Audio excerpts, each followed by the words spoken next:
Keadilan pajak. Kayaknya kita semua setuju pengen ini ya. Tapi apa sih sebetulnya artinya? Nah, ternyata jawabannya itu kayak sekeping koin, selalu punya dua sisi. Sisi pertama soal hasil, siapa yang bayar lebih banyak, siapa yang lebih sedikit. Terus sisi kedua, yang sering banget kita lupain, itu soal proses. Aturan mainnya adil nggak buat semua? Yuk, kita bedah bareng-bareng dua sisi ini. Coba kita mulai dari pertanyaan yang paling dasar deh. Pajak itu sekedar beban yang dipaksain ke kita? Atau sebetulnya ini adalah sebuah kesepakatan, deal kita bareng-bareng sebagai satu masyarakat buat mencapai tujuan yang lebih besar? Cara kita jawab pertanyaan ini, itu bisa mengubah segalanya. Nah, ini dia nih, ide utamanya.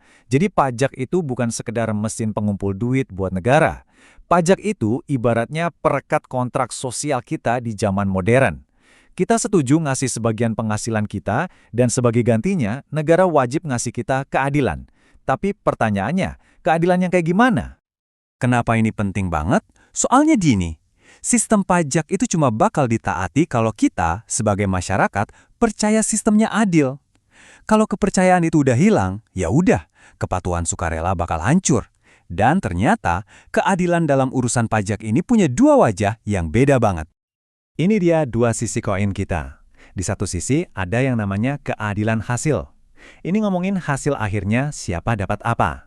Di sisi lain ada keadilan proses. Nah, ini soal aturan mainnya. Udah adil belum buat semua pemain? Dua-duanya ini sama-sama krusial dan gak bisa dipisahin. Oke, kita lihat dulu sisi pertama koinnya, keadilan hasil.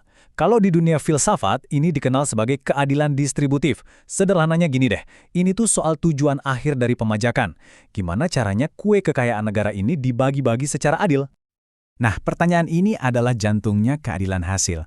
Kenapa sih kita nggak bikin tarifnya flat aja buat semua orang? Kan kelihatannya lebih simpel.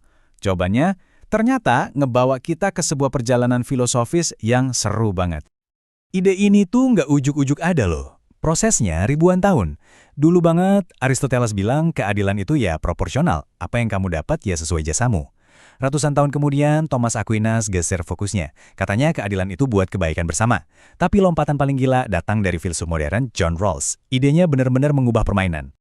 Ini dia ide radikalnya Rawls. Dia bilang, bakat kita, keluarga tempat kita lahir, keberuntungan, itu semua kan kayak loteri alami. Kita nggak bisa milih.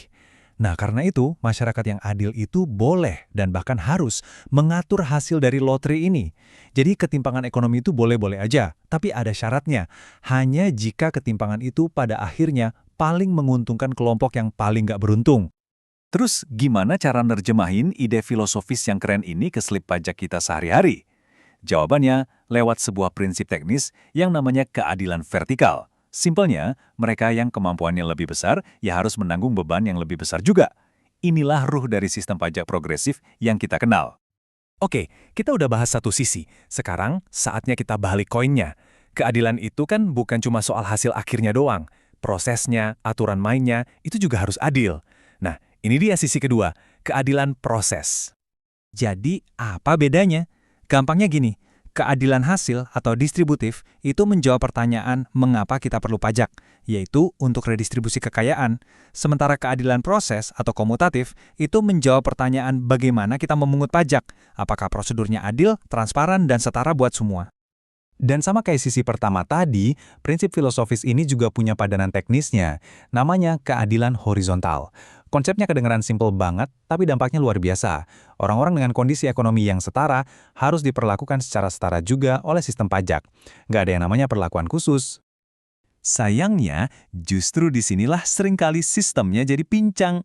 Waktu ada celah hukum alias loopholes yang cuma bisa dimanfaatin sama segelintir orang kaya, atau waktu penegakan hukum itu rasanya tajam ke bawah tapi tumpul ke atas, nah, di saat itulah keadilan proses lagi dikhianati terang-terangan.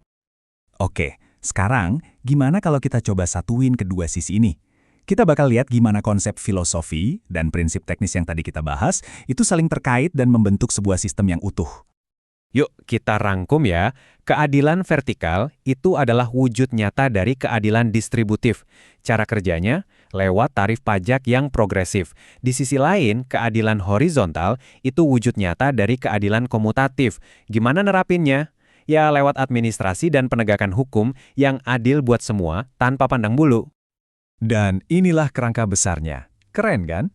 Jadi kita punya dua sumbu. Sumbu hasil, di mana filosofi distributif menuntut adanya keadilan vertikal. Pertanyaannya, apa yang kaya bayar lebih besar? Lalu ada sumbu proses, di mana filosofi komutatif menuntut adanya keadilan horizontal. Pertanyaannya, apa yang setara diperlakukan setara? Keduanya ini nggak bisa dipisahin. Sistem pajak yang beneran adil harus kuat di kedua sumbu ini. Terus, apa yang terjadi kalau salah satu sisi ini diabaikan? Misalnya, kita fokus banget bikin tarif pajak progresif yang tinggi, tapi kita cuek aja sama keadilan prosesnya? Jawabannya simple, tapi juga mengerikan. Seluruh sistemnya bisa runtuh. Kenapa? Karena mengabaikan keadilan proses itu bukan cuma masalah administrasi sepele. Ini adalah bom waktu yang bisa meledakkan fondasi kontrak sosial kita. Dan ini dia lingkaran setannya. Semua berawal dari proses yang dirasa nggak adil. Ada diskriminasi, ada loopholes. Ini kemudian mengikis kepercayaan publik. Nah, kalau kepercayaan udah anjlok, orang-orang jadi merasa wajar aja buat ngemplang pajak. Akibatnya, pendapatan negara merosot tajam. Ujung-ujungnya apa? Negara nggak punya duit buat biayain layanan publik. Tujuan keadilan hasil yang mulia itu pun jadi gagal total. Proses yang buruk menghancurkan hasil yang baik. Sumber analisis kita menyimpulkannya dengan sangat tajam. Keadilan dalam proses atau keadilan komutatif itu bukanlah sebuah pilihan, tapi prasyarat mutlak. Tanpa aturan main yang adil buat semua tujuan mulia soal redistribusi kekayaan itu cuma bakal jadi mimpi di siang bolong. Jadi, kalau gitu gimana dong wujud sistem pajak yang ideal? Sistem yang bisa menyeimbangkan kedua sisi koin ini dengan sempurna? Nah, jalan keluarnya itu menuntut dua prioritas, dan urutannya ini penting banget. Yang pertama, dan ini adalah fondasinya, perkuat keadilan proses. Tutup semua celah, tegakkan aturan secara adil, bangun lagi kepercayaan publik. Karena cuma di atas fondasi kepercayaan yang kokoh itulah, kita bisa secara efektif membangun pilar kedua, keadilan hasil, lewat tarif yang progresif dan program sosial yang beneran tepat sasaran. Pada akhirnya, inilah intinya. Sistem pajak yang benar-benar adil itu harus seimbang. Dia harus progresif dalam cara membagi beban, tapi yang gak kalah penting, dia juga harus adil dan setara dalam cara memperlakukan setiap wajib pajaknya. Dua sisi koin yang sempurna. Dan ini membawa kita ke pertanyaan terakhir buat kita renungkan bareng-bareng. Dengan kerangka dua sisi ini, coba deh kita lihat sistem pajak di sekitar kita. Terus kita tanya, koin keadilan itu sudah kasih imbang? Atau jangan-jangan selama ini ia masih berat sebelah?